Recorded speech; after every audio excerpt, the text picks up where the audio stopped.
திருவண்ணாமலை மாவட்டம் வந்தவாசி அருகே 17 வயது சிறுமியை பாலியல் வன்கொடுமை செய்து கர்ப்பமாக்கிய 3 பேர் போக்சோ சட்டத்தின் கீழ் கைது செய்யப்பட்டுள்ளனர். அரக்க குணம் கொண்ட காமுகர்களால் சிறுமிக்கு நேர்ந்த கொடுமையின் பின்னணி என்ன? 17 வயது சிறுமியை பாலியல் வன்கொடுமை செய்து கர்ப்பமாக்கிய காமுகர்கள் இவர்கள்தான். காதல் வலையில் சிக்க வைத்து திருமணம் செய்து கொள்வதாக கூறி சிறுமியிடம் எல்லை மீறிய காதலன் தனது நண்பர்களுக்கும் சிறுமியை இரையாக்கி வக்கிர புத்தியுடன் நடந்து கொண்டார். காதலனை நம்பி சென்ற சிறுமிக்கு கயவர்களால் நேர்ந்த கதியின் பின்னணி என்ன?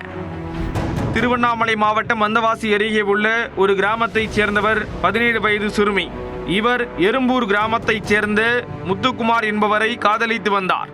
ஆசை வார்த்தை கூறி சிறுமியிடம் நெருங்கி பழகிய முத்துக்குமார் சிறுமியை தனியாக அழைத்துச் சென்று பாலியல் வன்கொடுமை செய்திருக்கிறார்.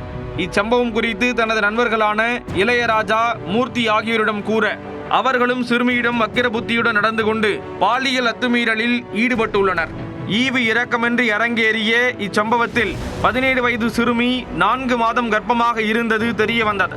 இதனால் உடைந்து போன சிறுமியின் பெற்றோர் வந்தவாசி அனைத்து மகளிர் காவல் நிலையத்தில் புகார் அளித்தனர். புகாரின் பேரில் போலீசார் வழக்கு பதிவு செய்து விசாரணை செய்ததில் முத்துக்குமார், இளையராஜா, மூர்த்தி ஆகிய 3 பேரின் வக்கிர செயலும் உறுதியானது.